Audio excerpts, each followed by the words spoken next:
What is up, my friends, and welcome back to another edition of the PGA DFS model breakdown. This week's video is going to be a little bit shorter than usual. We have the Zurich Classic, which is going to be a team event. It's teams of two. 80 different teams are going to be in the event, so 160 golfers total. The top 33 teams and ties are going to move on and play the weekend. Now, the format is a little bit interesting. So rounds 1 and 3 are going to feature 4 balls, which is also known as best ball. Rounds 2 and 4 are going to feature foursomes, which is also known as alternate shot. Now, I don't know why we can't come up with better names than 4 balls and foursomes. There's just not a lot, separating those two terms.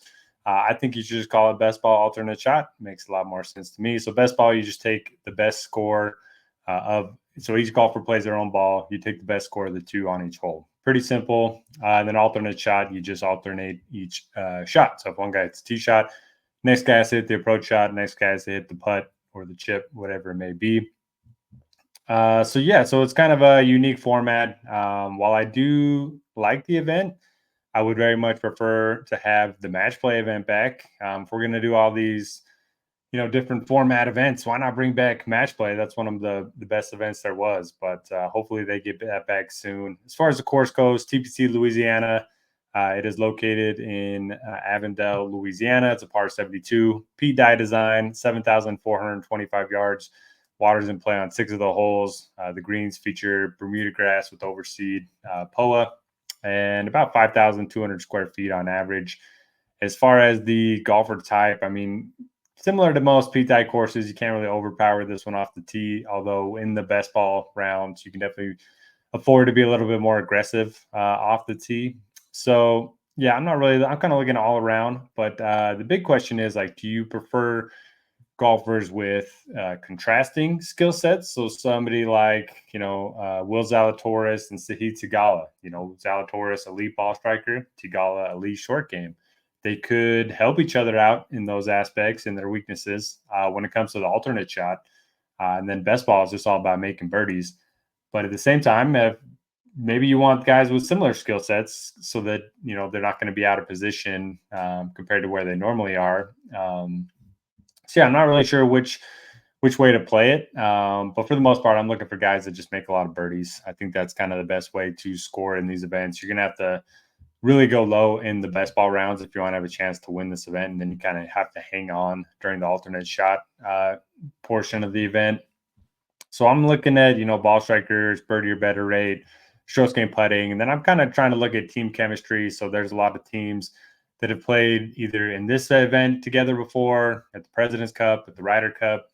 There's teams that are related. I think we have 3 sets of brothers in the field, the Cootie brothers, the Hoygaard brothers, and the other one is escaping me, but I'm sure we will get to it here shortly. There's a lot of ways you can attack this. Before 2019, this was a full field regular stroke play event. And then after that, it's been a team play event. So we do have plenty of data to work with.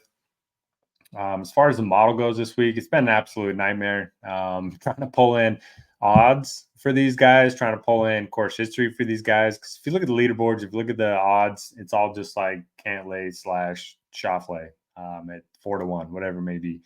So then you have to go through and come up either with formulas to manually extract the string of data to come up with each golfer separately. So I had to do that for the leaderboards. I had to do that for the odds. And then you have to come up with the team projection because this is a team event.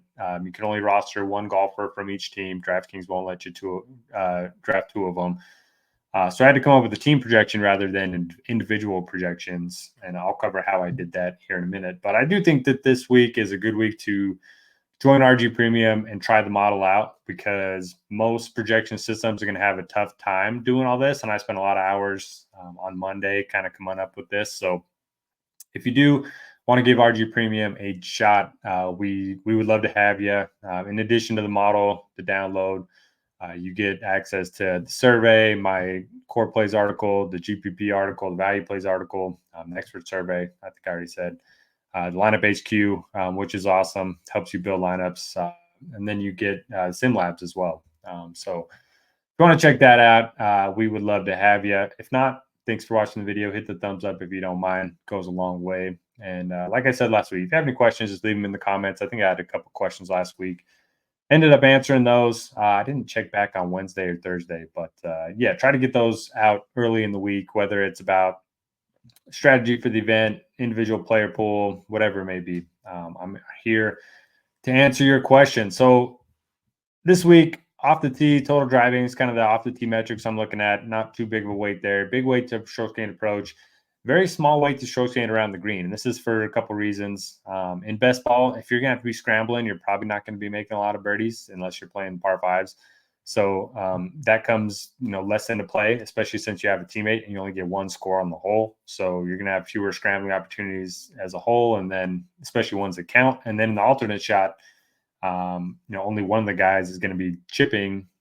A max of one on each hole is going to be chipping. So that kind of reduces your scrambling opportunities as well. So I bumped that down, bumped up strokes gained putting, really high on birdie or better percentage. And again, bogeys don't matter in the best ball portion of this event, just because if your teammate makes a birdie and you make a double, it doesn't really matter. The birdie counts.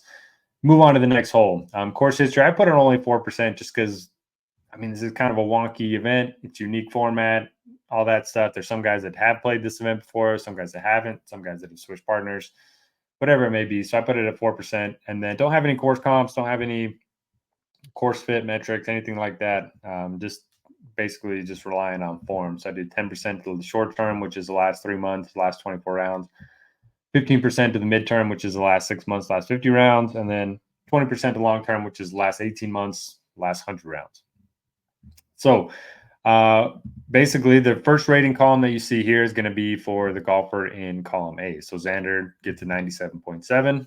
He's paired up with, and then teammate is going to go in this column here, the DK column, and then it's going to show. I can unhide this for you. So it's going to pull up his rating, which is just going to come from here.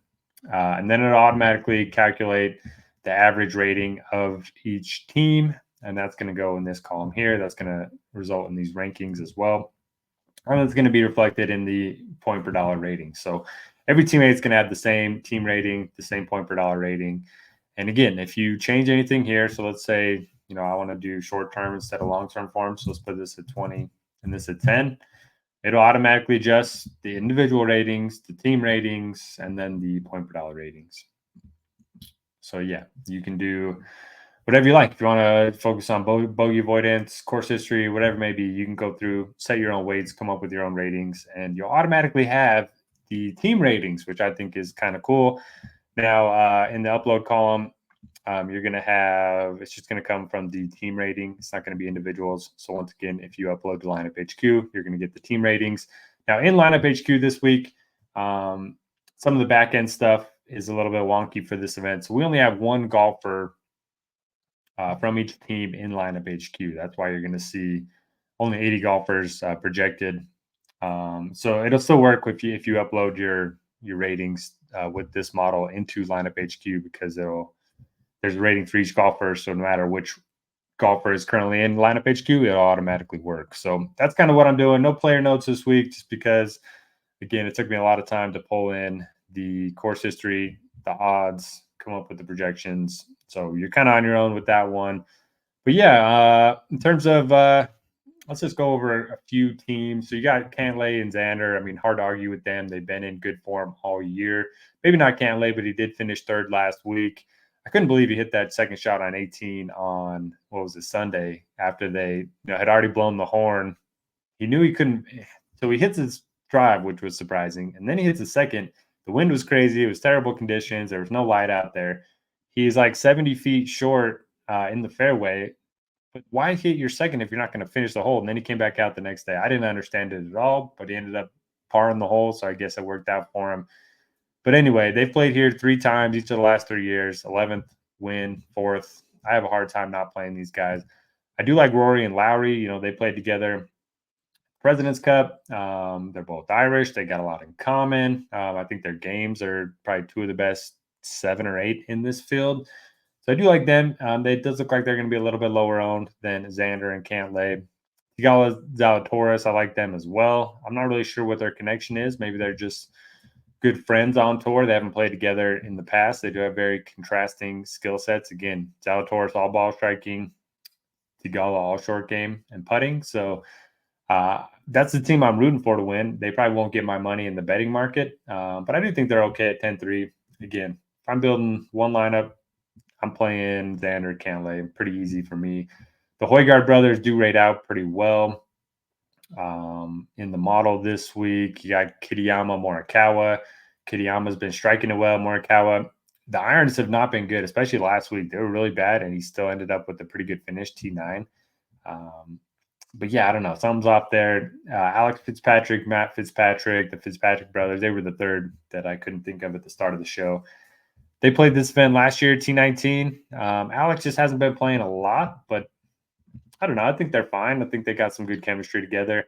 I do like the Hoagie McNeely team. They make a lot of sense to me. The Taylor Hadwin Canadian team makes some sense to me.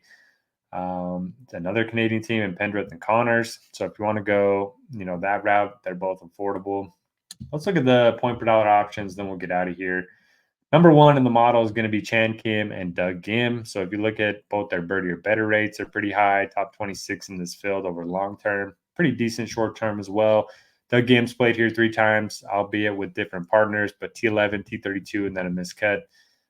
Chan Kim's got some recent high finishes, so it doesn't look like they're going to get a lot of ownership. They do project very well, so I'll be on them. KH Lee, the TPC course. TPC course is always in play. And he's with Michael Kim, who's just very consistent. I like that team quite a bit at 7,600. Phillips and Bridgman, kind of younger team with some probably a wide range of outcomes. I like Dylan Wu, Justin Lower. They played here together twice, T10, and I think this was a miscut since T33 in ties, but almost made the cut here last year. And yeah, so if you have any questions, let me know. Hopefully this model helps you build some quality lineups this week rather than just blindly picking some teams and hoping for the best. There's a little bit of thought process that has gone into the model, some data that's gone into the model. So hopefully this help you build some good teams. And with that, gonna get out of here. Best of luck, everyone. We'll see you back next week for hopefully a full field event. Good luck.